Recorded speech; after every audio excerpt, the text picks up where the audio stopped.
This is not your mother's middle-aged. No longer is waking up each day, living the wash, rinse, and repeat cycle acceptable. We have the life lessons, the relationships, the wins, and the losses with which to navigate to our highest self, without hesitation and without fear leading the way. We have been there and done that, and so we have so much to offer the world and each other. So join me on this journey, speaking to ordinary women doing extraordinary things for new insights, new ideas, new medical breakthroughs, and new life lessons. You will be inspired to find your best life here and now. My name is Wendy Charles Maguire, and this is your Second Wind podcast.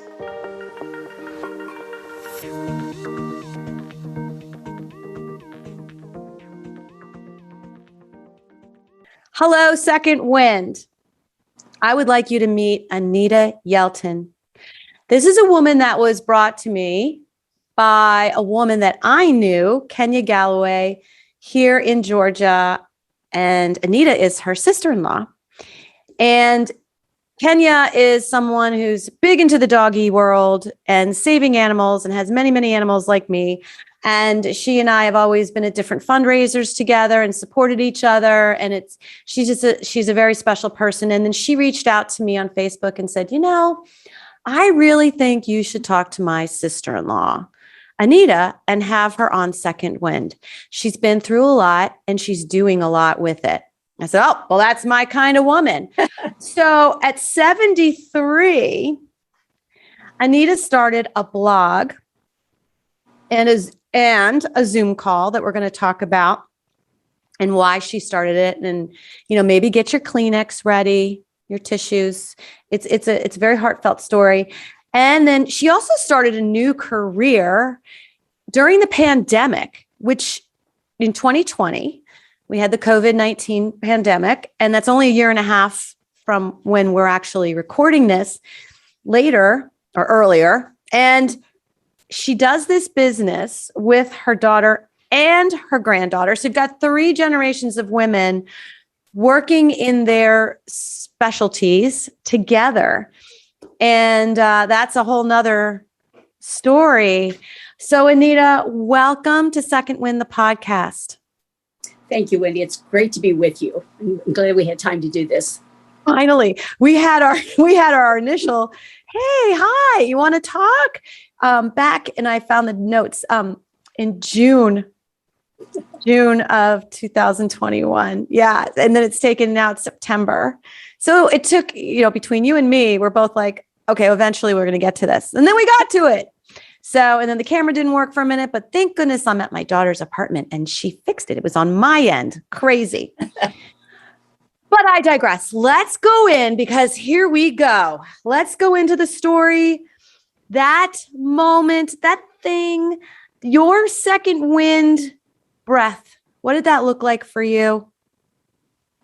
I think just sharing a little bit that went, kind of led to that because that was an accident. That was nothing I had planned and nothing I ever would have thought of to do. And it was never in my game plan, ever. But I worked for GE for 32 years and started off there, at a lower level and worked my way up and became an internal consultant for them. So after, 32 years, I decided to retire from there. And I went to Medtronic, who makes medical devices, because they were a customer of mine when I was teaching change management for GE all over the world. And then they were my customers, so I was doing some training for them on change management, and they hired me. So I retired from GE, and then I worked for Medtronic for 5 years. And a big turning point happened with Medtronic because I was a consultant, and I do leadership training, change management training, and I do a lot of coaching, individual, executive coaching. I've done that in a number of countries with their executives and also teams. So, and I loved what I did. Oh, my word. I would still be working there today, this very moment, if something else hadn't have happened. And so that's what my daughter and granddaughter and I do is the leadership training, change management, and a lot of coaching. So I came from that corporate world and that corporate mindset, and I've, traveled to, 27 different countries. And so with that, there's a lifestyle, I'd leave when I was doing domestic, I would leave on a Monday, teach Tuesday, Wednesday, and a half a day on Thursday, and I'd be home on Friday. And Tom worked a lot of overtime, my husband, Tom. And so with him, he had a busy job. And especially in the summers, he worked, was a lead on coasters at Kings Island. And so we kind of led separate lives, but we were together when we could be, and it was perfect. And then in 2016, I started noticing something different with Tom while I was home on the weekends. And my grandmother had Alzheimer's, and his mother has Alzheimer's, or had that. And so I know some of the signs, and it was so early, but I just started seeing little signs. So in 2016, Medtronic had a big change in the organization. And so the group I was working with to go, do the training and coaching and everything, they wanted to combine a couple of different groups. They wanted me to apply to, to take this other one. And the more I thought about it, I thought, well, I've got 5 years, so I'm vested with this company. And I get this little nudge that says, no, you need to retire. And so I did. And because one thing about a nudge, when I get it, and I know it's God telling me to do something, if I don't act on that, then shame on me. So I went kicking and screaming to retirement. I mean, literally. Really? You really didn't want to? No. I was 69 when I retired, and I hated it. So it just, when you live that kind of a life and you feel like you're making a contribution to people, I would be coaching executives and find out things about them that cause them to be a certain way. And I'd be able to talk to them about their home life and what's better there. And are you giving them the attention that you need? And let's talk about that. So I was really making a difference in people's lives. Yeah. I thought I was. I thought I was. And so it was I retired, but I had gone through John Maxwell, all of that consulting. So I have all of the John Maxwell things I can teach. And I also can teach ULA, which is, how to get balanced in an unbalanced world. So all of those things I felt led to do. And I thought, well, I'm retired. What do I want to do all this for? And that's what led me eventually, a little over a year ago, to really start a business with my daughter and granddaughter, because what better time to do that is during a pandemic, because you don't have to travel. Right. The people can't travel. And so you're doing everything by Zoom like we are today. Yeah. And so, so that was, I still felt really bad. I missed the travel. Oh, my stars. I saw, countries that were on my bucket list that I would have never gotten to see. And I also, Singapore, who does that? And Japan and China and all of these places, and took my husband on a number of those as well. And so it felt like a loss. And I started thinking about, that's who I am. And I thought, no, that's not who you are. That's what you do. And once I made that distinction of, it's like one time when I first started with GE, they had this, GE is me. And we all got shirts that says GE is me. GE is me. Yeah. And I thought, GE is not me. That's a corporation. That's where I earn a living, a very nice living, but it's not who I am. And so that was, 30 years ago or 40 years ago. So that became something that I kind of, put that foot down in the sand and said, this is what I'm going to do. And so we changed, so I've got all of these things going on. And so that's kind of how I got to where I am right now. Okay. And then, so that's with your business.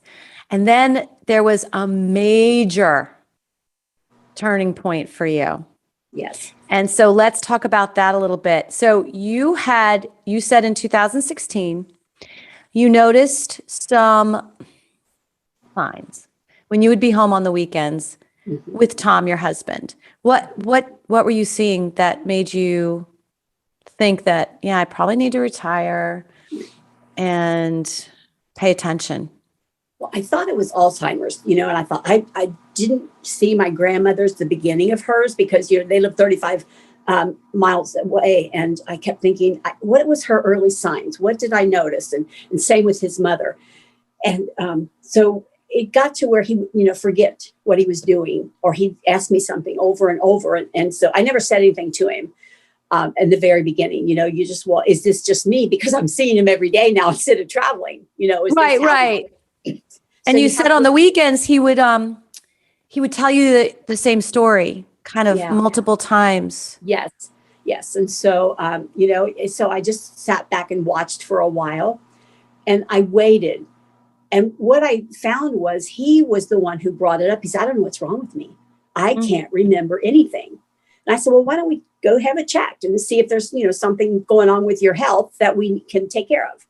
Were you kind of relieved when he said that to you? Yes. Oh, yes. Yeah, because I think I would be. It opened the door for someone who was afraid to bring it up, because he'd been alone all that time I traveled, and he talked to, he didn't have anybody to talk to. And so at the same time, my sister, who's widowed, said, well, Anita, I talk to myself all the time because I'm the only one here. And I thought, I wonder if he's having the same experience, Right. And so we went to the family doctor and all of that. And then they sent us to a neurologist, and they had him do this 4-hour test that was horrible, just horrible. And it was horrible because of the doctor who administered that. Oh. So it's 4 hours, and they're in a room and we're out in the lobby. And so I didn't know, what's going on, but all I knew was when they came out of there, he was so upset, visually upset. And so we had to sit down with her and let her give the diagnosis to my daughter and I, and him at the same time. And immediately she right then? Right after that? Yes, because they decided he had dementia. They wanted to explain that to us.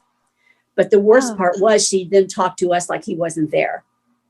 She kept saying, well, he wasn't good in the math. And, and so she was talking down about him. And I thought, oh, my poor husband. And so I listened to her a few more minutes, and I said, well, we'll go with this diagnosis, and we'll see if we have questions. I'll call you back. And so after that, he said, man, I was right. I was just stupid. I said, no, you're not. You're forgetful, And so being forgetful and being stupid are two different things. I said, you can't fix stupid. And that's, that's not where we are. Stupid. Oh, I hate that he thought that. But they do. That's part of the process, when you think you're okay, and he doesn't notice he's saying things 2 and 3 times, right? So he thinks he's saying it for the first time. And so I made him a promise that day he would never have to go through that test again with anyone. And so we just, so for a couple of years after that, I think it was like until 2019, it was gradual, and you'd see some things. This year is very, very different. It's downhill. And right now we're at a place where he doesn't know our daughter, who comes every day. Oh, wait. Before we go into that, because that's stories in and of itself that just make me tear up. But let's talk about the moment when you knew you had to do something about this. Yes. Yeah, because that's what spawned you on to doing these things that you thought you'd never, ever, ever do, that were never in your horizon, that you're like, I don't even want to do that. Right? So you're sitting in your comfy chair. Yes. And it was 9:00 at night, and Tom had gone to bed. And I, on Facebook, seeing what's going on, and, liking everything that's on there, and sharing some, positive quotes. That's my thing, and trying to be an encourager. And I'm sitting there and I'm working on Facebook, and this little nudge, it's, I don't even know how to describe it. It's a feeling you get when you need to be doing something. Being a person of faith, that for me, that's act on that. So if somebody comes to my mind, I either call them or text them or do something, let them know I'm thinking about them. And this is a same kind of nudge like you got when you were told to retire, even though you didn't want to. Yes, but I knew you acted on it. Okay. So I got this little nudge that said, write about dementia. Send it, so I put a little thing on there. And so I sent it, and about, on Facebook, you just wrote a little thing about dementia. Yeah. What did you do? Just share like a paragraph about something? Well, a lot of people knew by that time that he had dementia, because he would go around at church and tell everybody he's stupid. And so I know it's a curse, that's how they feel about themselves. So my job became, if you were stupid, I wouldn't have married you. I have very good taste. And so, after all these years, it's not about being stupid. And so I related to him that I am not a mechanic and have nothing mechanical in my brain. My daughter does and my son does, but I do not. And I said, so when it comes to mechanical things or thinking how something's going to work, even the directions don't help me. I said, when we have to put something together, I always bring it to you and say, here, read this and put this together. Right. And so I said, but then it's different when it's in my world about leadership training and all of those things. So we just have different strengths and different skills. So I did my little thing that night and put something on there. And so people started liking it. And I thought, well, okay, so that was fine. And the next night, the exact same thing. Do it again. You were sitting in the chair and you got the nudge again? No, it was, I don't now because it's a habit. I did then because it needed to become a habit. And so, so I'm doing this little blog and I thought, well, what were you writing? Like, what were you saying? Well, things about, as you may know, we're dealing with dementia in our home. And, what I'm seeing so far is, X, Y, Z. And it's hard because, and I put things in there. Yeah. And that we're laughing through it and we're living through it. And so very personal. Yeah. I'm getting some legal advice on what we need to do. And I was so glad I put that part in there because you want to go to an attorney quickly because I needed to be his, power of attorney for his health and our finances. Right. And he needed to sign all that. And you got to do it while he's got to, he still can do all of those things. And so we took care of that pretty early. But the reason we did is we talked about dementia every day.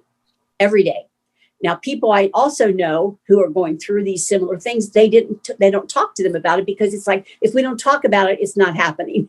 The elephant in the room. Yeah. And they think they can, spare their feelings. But I wanted to come at it from a position of, I don't need to spare his feelings. I need to find out what he's feeling. And I need to find out what does he need from me and how are we going to communicate? And what do you want me to do going forward?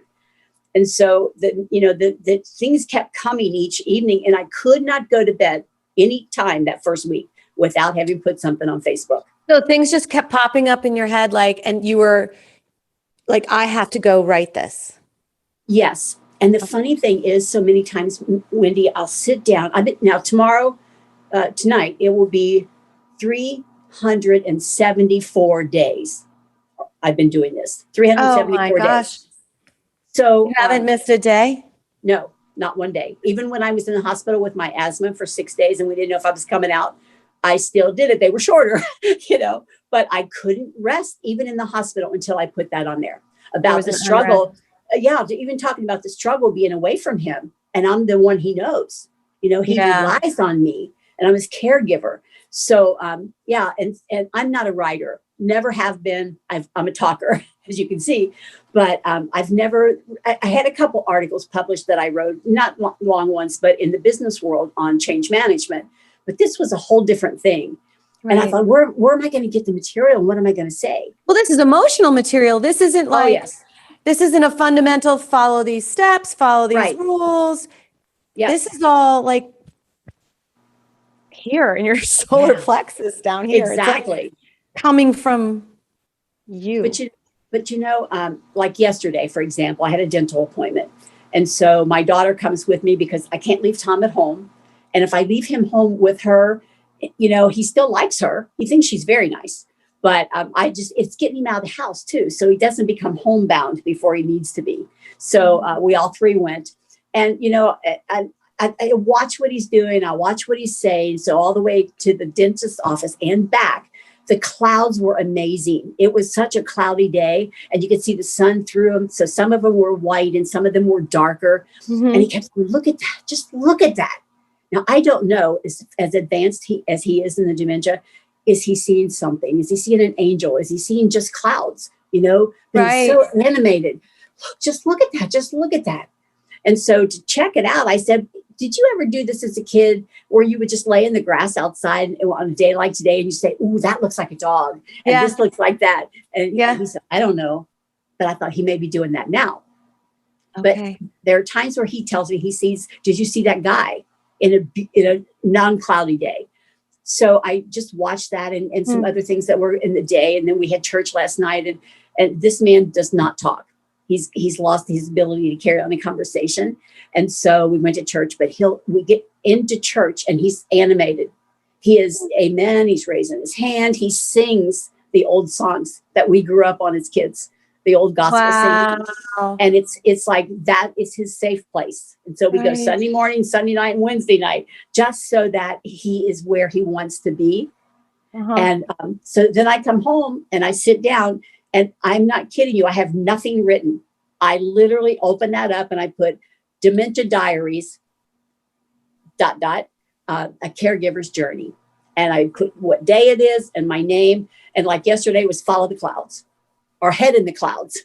Oh, that's so great. So you take whatever happened that day and write about it? Yes. And so yesterday was Head in the wow. Clouds. And I talked about, how he was when we got up and what we did during the whole day, and I described all of that. And from a caregiver's point of view, I want to know what he's seeing, but I'll never know. He's in a different place. And so I get to talk about the feelings. And sometimes, it's not easy to write, because I wrote all these things from yesterday. I said, I miss him. I miss him so much. He's sitting right here in front of me and he's looking at me. And I know I'm the only person he knows. And when is that going to go?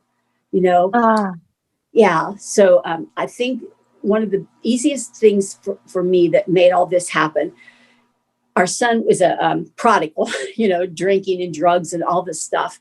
And so for 45 years, I prayed for this guy, and your son. Yes. And he had a motorcycle accident and he lost the bottom part of one of his legs, and he lives with us now. And he is not the man he was. He's back in church. He loves the Lord. And, God just, humbled him. The universe will smack you down when you're not doing what you're supposed to do. I'm just telling you. Well, and it was all about him coming back. But when he first came back before that, and he would just come to see how we're doing and say hi, he couldn't come because he couldn't stand to see his dad like that. He said, I don't know how you and Tammy do it. And I said, do what? And he said, how can you stand to see that every day? I said, because what I do if, I'll miss that when he's gone, And so I said, well, let me just tell you how I feel. A lot of people would say, why me or why us? We're good people, right. Blah, blah, blah. But what I know in my heart and my faith is, before I was ever born, God decided that I was going to marry Tom and I was going to take him through this period. And I was chosen for that. And because I'm chosen, I'm honored. And I said, Ty, I just got to tell you, he knew you were our son, and he knew that we needed you and that your dad needs you. And so that was all planned. And I'll leave it up to you what you want to do with that. And same thing with our daughter.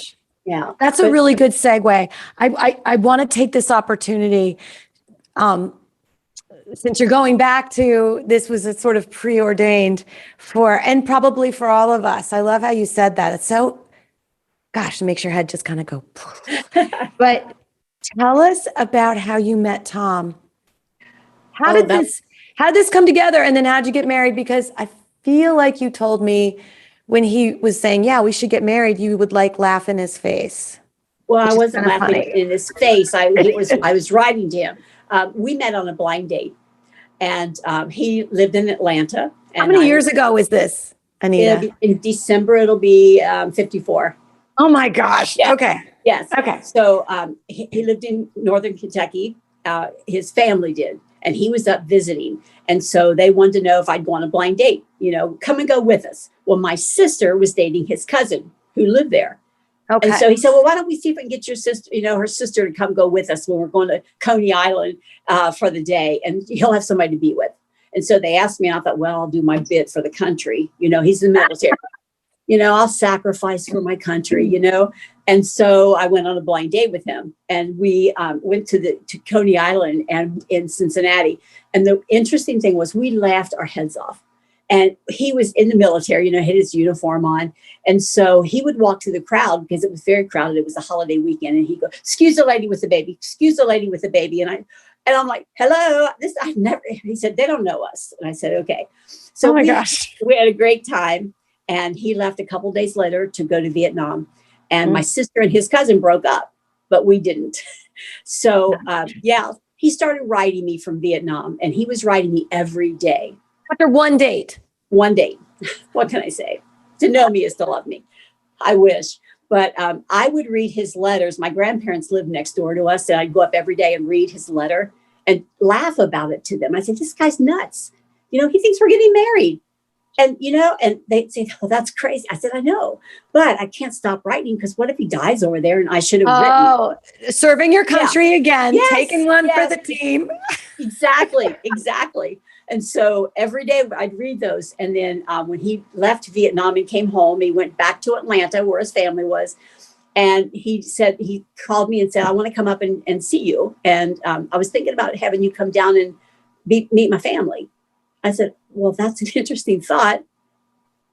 Okay, come on up. I thought, well, I don't have to go with him. But, his grandmother lived about a half a mile from us. And I never knew her. Oh my gosh. And my grandmother and his grandmother were friends and had been Stop for years. it. No. Oh Isn't my that goodness. bizarre? He came, yeah. And then he asked if I could go to Atlanta to meet his family. And I knew my mother. I mean, oh, no way. I mean, she's going to say no. She's not going with a guy in a car to another place. I don't know your mother, And I waited and she says, well, if you call as soon as you get there and you promise me, blah, blah, blah, and that you'll, stay around his family and all this stuff. And she let me go. So, there's this little, wonder what that's about. And so that's how we met. And like I said, it's been almost 54 years from a blind date. And I realized, you know what, though? Some people are high school sweethearts and they know each other for years and then they get married. And that doesn't mean their marriage is any more successful than one who met on a blind date and we just love each other, you know? Yeah. So it was that I just felt like, we've always prioritized our marriage. And once you make that a priority, it's easier to take the bumps, the ups and the downs. And we learn more from the downs than we do the ups. And one of the things I know is I had friends who, we had clothes older than their marriage, and you're still wearing those things, but you walked out on your spouse, So interesting. Yeah. That's funny. Oh my gosh. Okay. Yeah, that makes sense, right? When you pull something out and you're like, "Ooh, I had that in college." Yeah. I wish I still had that guy, but I got a Marie Kondo, this thing. Yeah. Right. Oh, how funny. Okay. So thank you for sharing that. Because that's a fun little story. So as you're going along and you're writing, you're propelled and you're told, you're nudged, you're doing all these things. You're like, okay, this whole week I'm just writing. And you're seeing people, more and more people are finding these little comments you're writing, this little how I'm feeling today, about today, living with my husband with dementia. So how did that become what it has evolved to? Oh my goodness. I would have never thought this. Yeah. 374 days ago, I'm going to write a couple things about it. But then people started not only liking it, they would make comments. My sister went through this, or I'm going through this with so-and-so. And I think my husband has the same problem. What should I do? And I started getting these instant messages, how did you know? And what did you do? And so I started messaging a few people. And then I thought, well, why am I not putting that in my writing so that other people get that? Maybe they don't know me well enough to ask for help. And so I started putting those kinds. I was asked today such and such, and my response was, and so I put those things in there. And so this caregiver's journey, I just can't believe how many people are caregivers, not just dementia. I'm talking about, you've got a child that was born with cerebral palsy or different things that people are going through. And so it's so many people are affected by this and so many are bitter. They feel like they're alone. And I've never felt alone. I've never felt why me, but it's like, why not me? Who would I want to give this to? If you care about your fellow man, why would you want anybody to go through this? And if I truly believe what I said, that God created me to go through this with Tom, then I have to go through it with dignity and keep his dignity as well. And so that's kind of how it got started. And then people started making comments. Oh, I wish I wish this, or I wish that. And so I set up a Zoom call, You had said, I'm going to set up a Zoom call? Yeah. Why? What made you decide to do that? Well, because I was also doing Zoom for training and coaching. So this, I thought, why not? We'll get together once, answer a few questions, and I've got this Zoom package, I can have up to 100 people. And I thought, man, we can do mass talking about this. Well, it's never You have the Zoom because of your business. Right. So okay. Yeah. So it was just the way things are. And so I set it up. I said, caregiver call on Zoom Saturday at 10 a.m., blah, blah, blah. And I put down the number and all of that. And I said, anyone welcome. And so the first 5 or 6 times that we did it was there'd be different people on there. There were some repeat folks coming on there. Wait, the first time you did it, you didn't have high expectations that a lot of people. Oh, no. You told me it was almost 40 people. Yeah. Showed up on this Zoom call. Yeah. So the first part, there were a lot of people. Now when we have them, so Saturday, the last 2 weeks ago when we had this, I think there were 4 and 3 of them have dementia. Oh and my gosh. So they needed to have a private conversation. And the 4th person who was there who doesn't have dementia, but they just walked someone home with dementia. And so they were able to give some good advice as well. And so I went ahead, I sat it up as a recurring meeting. So every other week. Well, then I had to change 1 week because of something Tom was going through. He had to be in the hospital. And so I changed it. So now I've just got my Zoom set up for every Saturday at 10. So I can do it anytime at a Saturday that needs to be done. The numbers are out there. I have the same number for every meeting. So anybody can come and go. So I just say, so I sent a note out today on Facebook that said, Saturday, September 4th, we'll be having our caregivers meeting. This is a Zoom call, blah, blah, blah. And then I put the numbers on there. So people just come and go as they please. I have this one gentleman it's heartbreaking because he sits and he listens and watches, and he has his earphones in, he can hear, and he can't say a word because his wife sits right by him. She has dementia, and he doesn't want to make her feel bad that he's talking about her. So he says nothing. Oh my God. Yeah. And so then he'll send me a message and say, oh, that was so good. Thank you for this. And what did so-and-so say about something else? And so I was able to answer him, but it's very confidential. We don't say the names are on there under your name, but I said, we can talk about anything that we're talking about. Like someone said, that we need to see an attorney for power of attorney, but don't say, Anita said. It's like, we just want to protect everyone and be able to say whatever we want. And it's a safe space. So oh my gosh. And you said one of the underlying reasons for you to do this was because as you started seeing the signs and been given the diagnosis, you just found there wasn't really any support out there, any real information, any kind of, hey, let me help you through this. And that was one of the things you started journaling, you said, to kind of help yourself. Yes. Well, then now my post art is my journal. My blog is my journal. And some people will get on there and say, oh, you ought to read this book and you ought to read this book. And I appreciate that so much. But I'm going through this raw and authentic because I want to write about real life. What is it like to get this diagnosis and how do you handle it? And I don't care if they have leukemia or cancer. Who cares? Our process is the same. You still go through it like the 5 stages of death, and the first one being denial.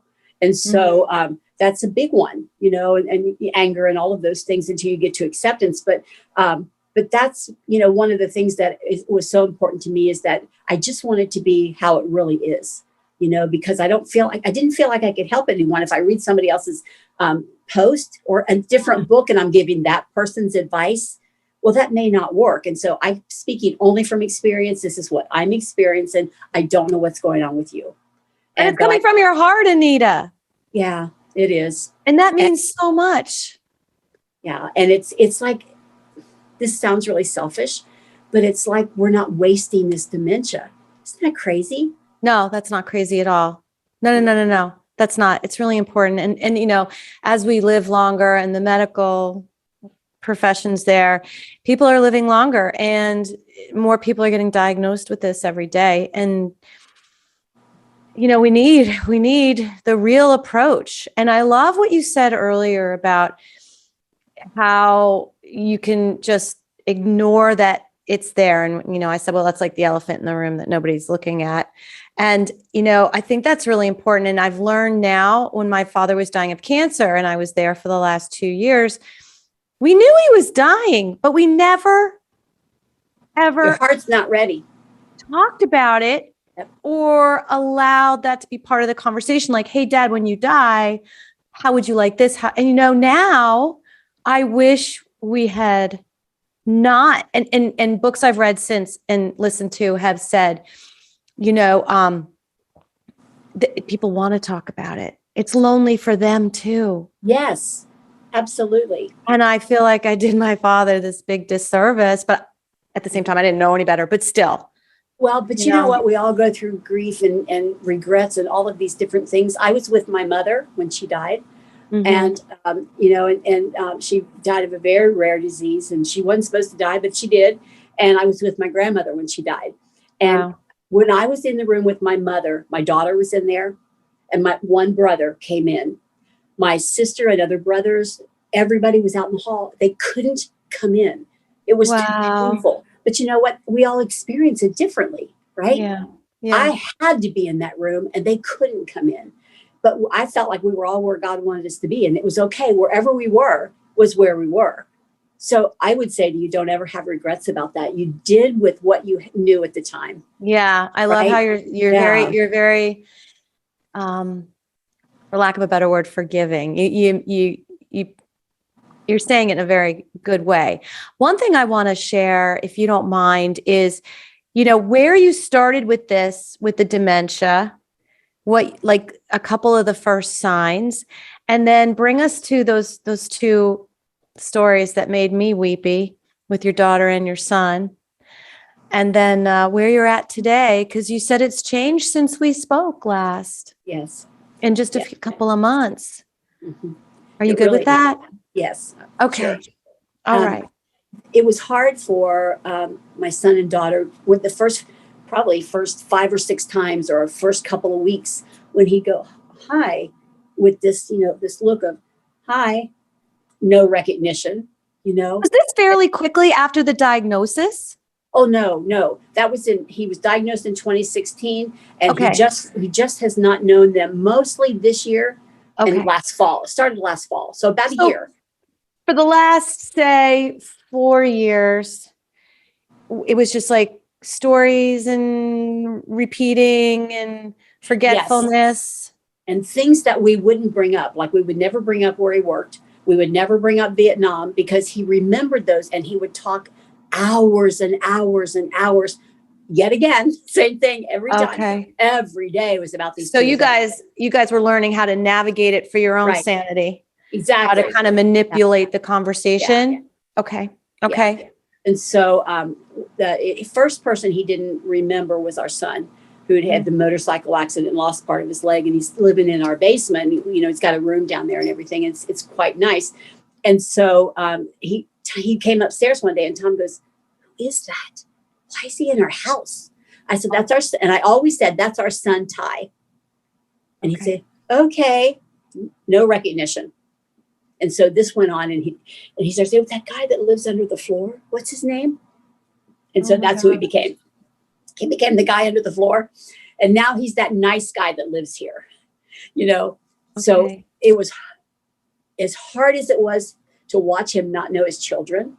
We have 2 kids, we have 6 grandkids, we have 5 great grandkids. But to have him look at those 2 people that, for our son, 53 years, and our daughter 51 years, he's been their dad, and now he doesn't know who they are. And so my daughter comes over 5 days a week. In the beginning, she came more, but I kept saying, "Why are you coming on the weekends? Stay with your family, and plan things for yourself. You don't even have to come over here every day." But we find some, comfort, being together, and her husband's always busy, so it works out well for us. Mm-hmm. And so I would talk to them about, what are you feeling? How does that make you feel? Because I know when we get up in the morning, I know that Tom either knows I'm his wife or he thinks I'm his mother. That's the 2. And so the days that I'm his mother, I tell him to go to his room until he can be nice. And so we have some fun with that. And then the days that he hugs me first thing in the morning, gives me a morning kiss, I know I'm Anita. And so that's how I can tell. Gosh. But I said for Tammy, there wasn't even you look like so-and-so. It was just not recognition. And so I talked to them about, that must make you feel awful, but they've both come to a place because of their faith that recognize that this is not my dad as we've known him. This is our dad that's helping him walk through this journey together and learning what we can learn about it and Oh my loving him gosh. every step of the way, every step. And so that makes it doable when we make it about him and not about ourselves.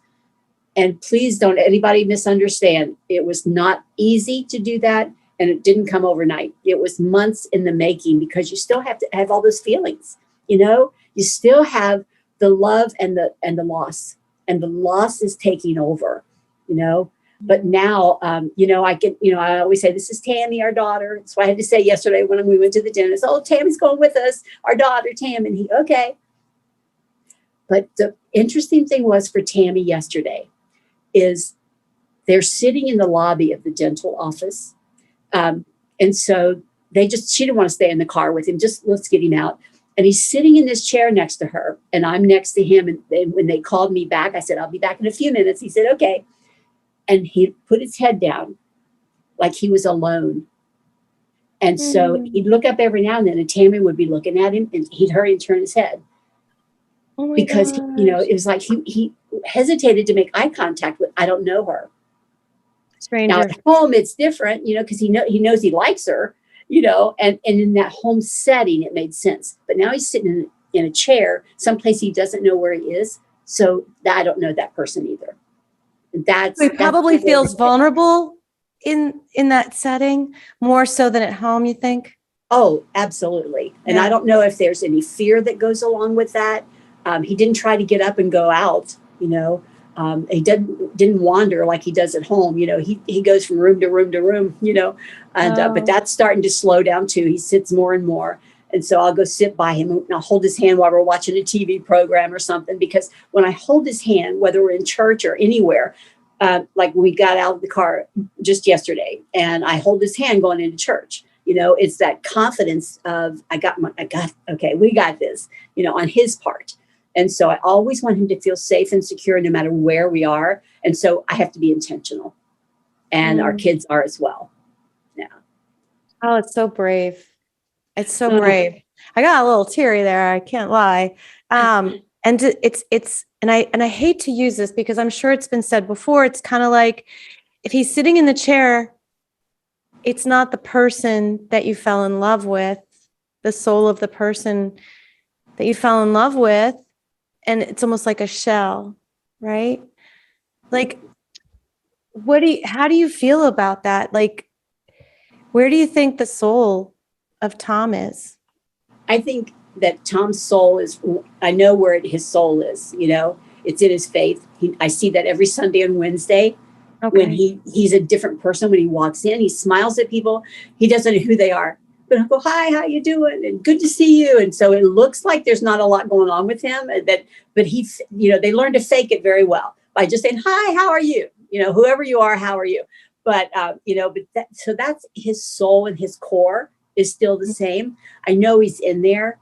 But one of the things I always think about is, but I know him, and the fact that I know him, that's all that has to happen, is that I walk with him, I ask him, and so now I don't even give him two choices for something to eat. I'll say, does such and such sound good to you?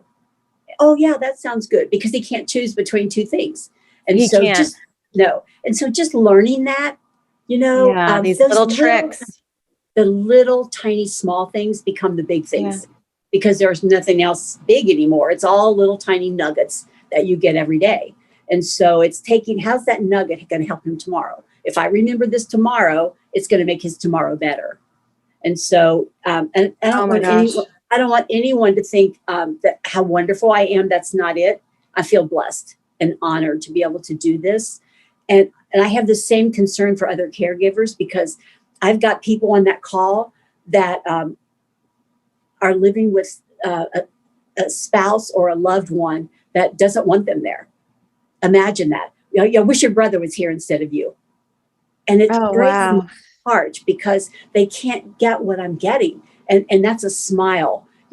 Last night at church, we were singing, and he wanted to sit down for a few minutes. So we sat down, and he looks at me in church, and they're getting ready, and pastor's up there talking, and he looks at me and goes, I love you.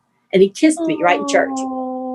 And I just let him do it, And so I thought, what if I didn't even have all of that? What if he was totally gone already, and those days could come tomorrow. I have no idea. So I'm going to cherish every day while I'm there.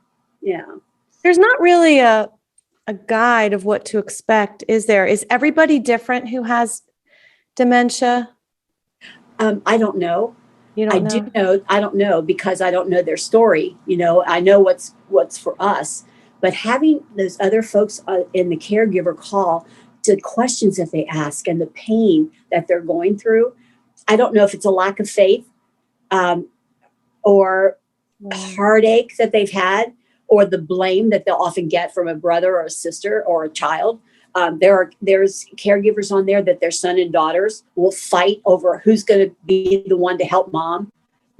Some of them, I know when my grandmother had Alzheimer's, I had someone close to me who went and got all the stuff out of the house that they wanted, yeah. And there were other people that would have, liked to have had some of that, but just for memories only. But so it can be very dysfunctional, and it can tear up a family. It can just tear a family apart. I saw that in mine with my, that individual I was talking about and another sibling. They struggled so much, to not hate them. It's like, you don't even take care of mom, and yet you'll take things from mom. And so, yeah. And I'm so thankful and blessed that that's not the relationship I'm in. But not everyone can say that. That's amazing. There's a couple questions I have for you.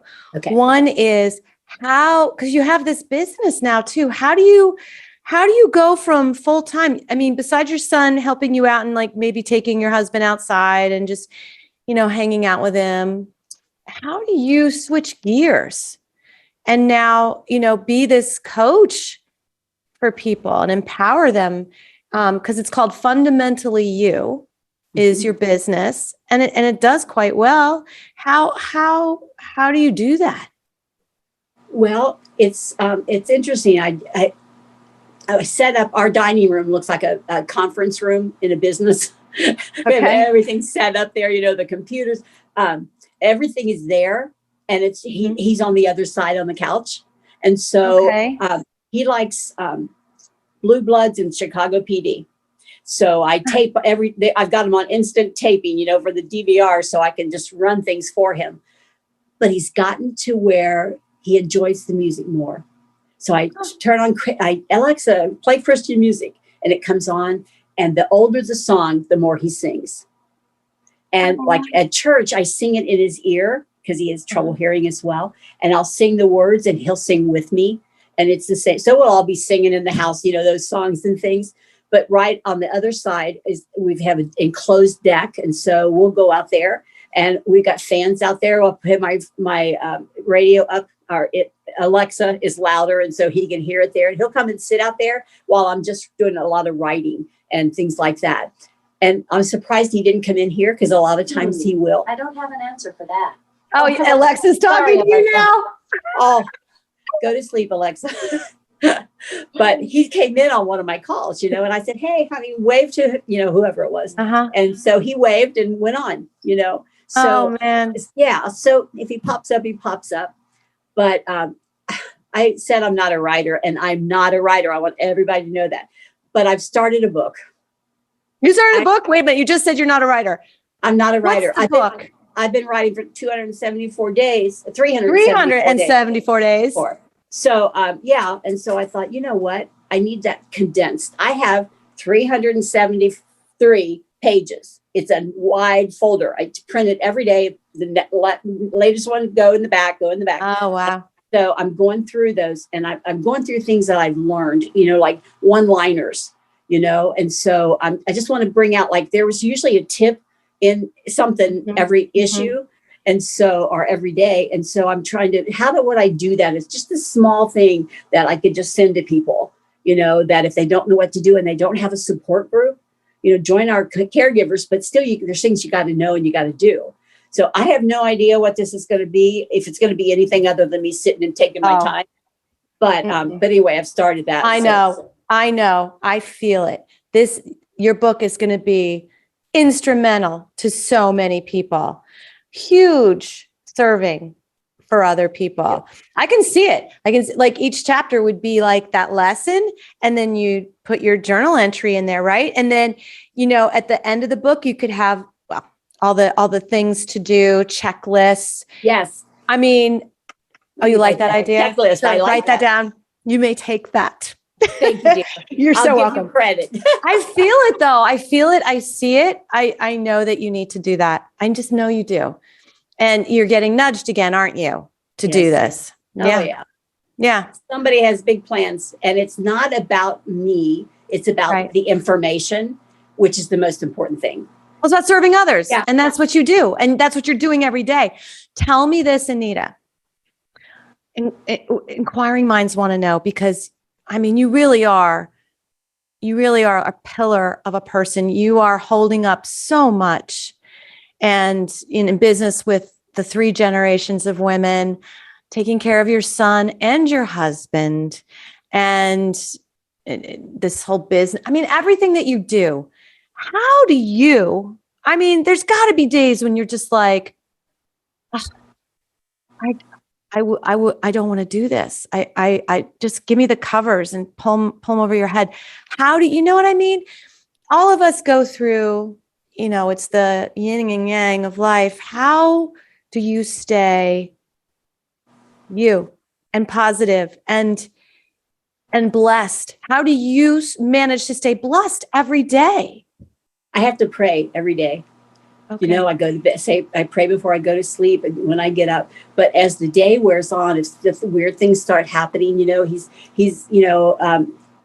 gotten to the place where he's starting to stumble, and he's never done that. He's been so sure-footed, but something comes up and I'll just, and it's just, Lord, would you please, I can't do this. Can you just take over that? I can't, I don't know what to do right now. I need time to think about it. And so, but just verbalizing that, it's getting that thought out of my head, out of myself. I don't know where out of your conscious mind. Yeah. It's just saying it. And the verbalizing that, in a prayer is very helpful to me. It's like, okay, God's got this. It's like, it's not that because you don't get promised that you're not going to go through problems. That's never promised, even if you trust God with your whole heart. But he does say he'll go through it with you. And I know he's with me every day. He's with all of us. And the best thing is he's with Tom every day.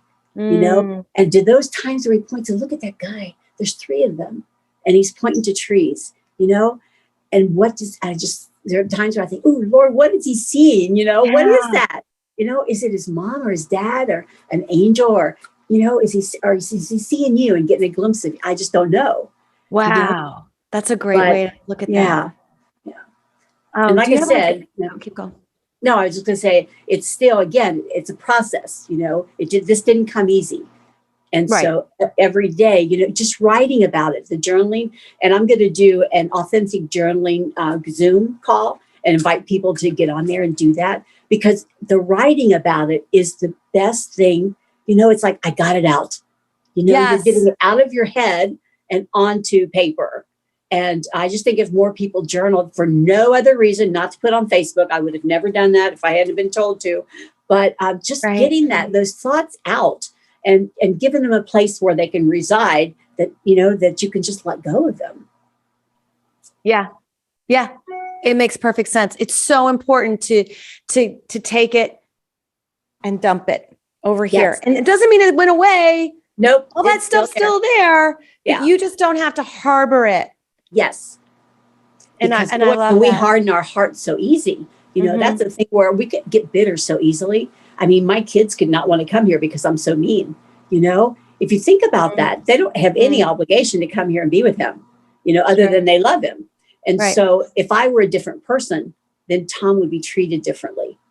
Oh, wow. Yeah. Right. And so I have to get it out. And And Sunday, our pastor was talking about someone in the congregation that lost a parent. And then he said, and then we've got Anita and Tom, and we're praying for you. And he didn't say dementia. He said nothing else, but, almost everybody at church knows what's going on. Right. And tears were rolling down my face, and I don't cry.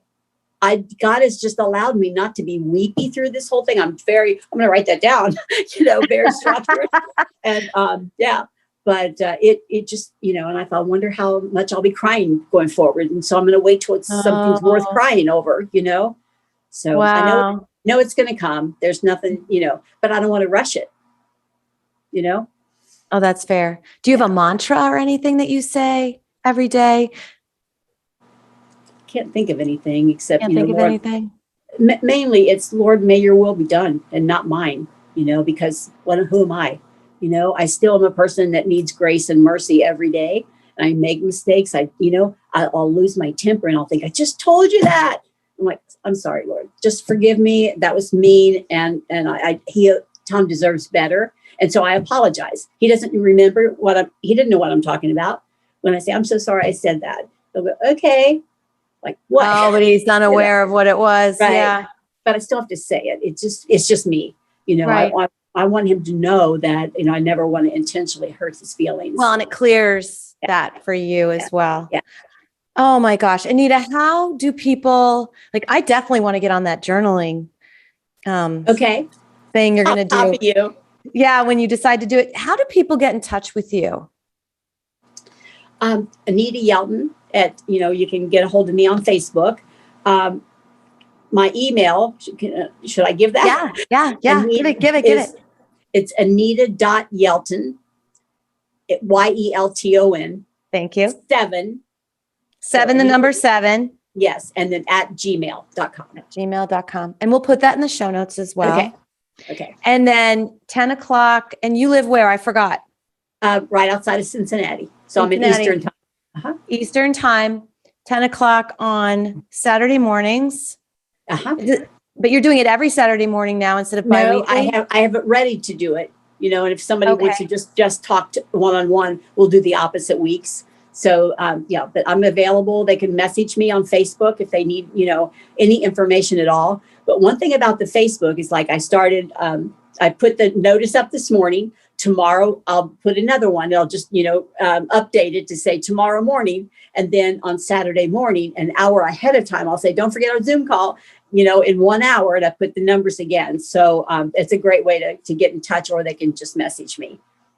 That is such a selfless thing you're doing. And who said life was supposed to be convenient? I think the minute it gets convenient, you're just not exploring or expanding or doing what you're here for. And girl, you are the definition of selfless and moving forward and dealing with what you're given so graciously and with such love. I'm in awe of you. Oh, please don't be. I am though. And it's not it's not like, it's more like, good. Wow, I feel the strength and you share it.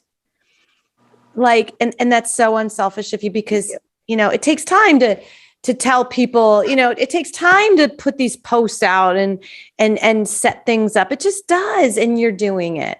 And you're running a business and you're taking care of your husband with dementia. And in my spare time, I get some sleep. Oh, do you? Oh, that's good. Not a lot. There are times where I'm, yesterday I was up, working on, at 3 a.m, I'm up there writing stuff on this new book that may end up, just writing that I give to my kids or something. But, I just try to make good use of my time. If I can't sleep, I need to be doing something. So the night before, our middle bedroom is where I've, got all my essential oils and all those different things and guest room and all that. And I was in there cleaning up the closet, moving things around and making room for the Christmas gifts that my daughter and I have already picking up things we see on sale, for the kids for Christmas. And so I'm in there working, and I just, it's working and praying, until my mind stops. It's like, Lord, can you just, get me out of this mindset? I can't sleep because I want to sleep, and then it'll come. And then, so some days my daughter will be here and I'll just lay down on the couch and take a nap, I don't want to go back to my bedroom because, man, get back there, you'll sleep 2 or 3 hours, and to be awake all night. So it's, finding your strength, finding where your weaknesses are, and then have somebody walk through that with you. Like I've got my kids, and I know there's so many that don't have anyone. Yeah. But I also know that so many caregivers, they keep it to themselves, And it's if you've even got a family member or people at your church or somebody in your community that can that can be your sounding board, that lets you know you're not crazy, and it's okay for you to be upset. That's part of it, is getting that out, because you have to learn how to live with that. You have to learn, Right. how am I going to say something 6 times today? And it's always the same answer. You know, so how do you get that? And so that the 5th and 6th time you're like, I just told you this, you know, Right. and The patience instead of just factor. yeah, it's such a big deal. It really is. And when you start having patience with yourself and asking for forgiveness, then you can have patience with someone else. Ah, that, yeah, I'm writing that down. We all need patience with ourselves. We do. That's so key right there. Yeah. Patience with ourselves. So you can have patience with others. Love yourself so you can love others. Take care of yourself. Put your oxygen mask on first before you put it on. Exactly. Yeah. There's Yeah. so many people that they don't feel good about themselves. And if you have this, the word self-esteem, you know, people use that a lot. And I find that sometimes people have low self-esteem because all they think about is themselves, you know, And having when you low focus self-esteem on yourself, you know, and so myself, people don't like me. Well, why not? You know, let's work on that. But if they just, you know, say what you've done that you wish you wouldn't have done, ask for forgiveness of who you need to talk to and get forgiveness from, whether, you know, it's not always God. Sometimes it's the one you love, you know, or the child that you keep saying you don't understand. You just don't understand what my life is like. You know, get over it, you know, help your life be better. So if you can make your life better, you can go through this better. You know, you don't want to lose 2 people when only one has a disease, you know, so. Mike, that's good stuff. Oh, Anita, thank you so much for sharing today. I mean, I have pages and pages and pages of notes and, you know, and I said, just like it always happens, the conversation is so organic and it always takes twists and turns that I just never see coming. And it takes on a life form of itself. And I think it's the stuff that we need to share at the time we're recording. And I thank you for being so candid and honest about such a very personal, could be a very personal journey, and just putting it out there for so many people. You just don't even know who you're affecting and how you're serving others. Well, think about this for yourself as well. What, you know, the fact that you open yourself up to get to know people, to be able to do this, it's a service to a lot of people, you know, that you're doing very unselfishly, you know, just finding out about someone else's life and then sharing that. So I can't thank you enough. I feel like we're friends after we've tried several times. We are BFFs now. Yes, you're in the tribe. Absolutely. Yeah. No, thank you for saying that. Yeah. On the other end of it, yes, I'm kind of doing it too. And not obviously to the extent you are, but yeah, it's not convenient, but I'm so happy not living in convenience, shall we say. Yes. There you go. Yeah. And sometimes living in convenience is just feeling good about the day. You know, I did everything I could. And Lord, that's it. You know, that's all I had to give. But thanks for taking it with your grace and mercy and making it better, you know? Yep. And at the end of the day, saying, I did my best. Yep. I lived in the present and I gave my all. I have this saying, my daughter. There you go. The saying. I knew you had something. Go. What is it? No, it's 2 words. The end. The end. At the end of the day, I always go, okay, the end, because tomorrow starts a whole new day. It's a new experience. It's a new issue or another thing to love, you know. And so let's end this day and see what tomorrow brings. The end. Like that. We're done here. We're done. Anita, thank you so much. And I think that we should, you know, plan on getting on another call someday in the future, as things maybe progress or change for you, or new lessons learned, or I'm sorry, when your book gets published. Don't think I'm not going to bug you about it, because I know there's a few people that have been on the podcast who are, you know, they said it out loud on the podcast, I'm going to do a book. And I'm like, okay, I'm going to be that annoying little voice that comes through and says, you need to do it, because I feel it just like I feel it with you. And that book needs to get written, and I'm going to bug you about it. I'm going to ask you about it. Thanks for the warning. The end. Yeah, it needs to happen in the end. So thank you, Anita. Oh, thank you. It's been a pleasure working with you. Oh, thank you so much. I'm glad we finally got this done. And until next time, breathe in your second wind.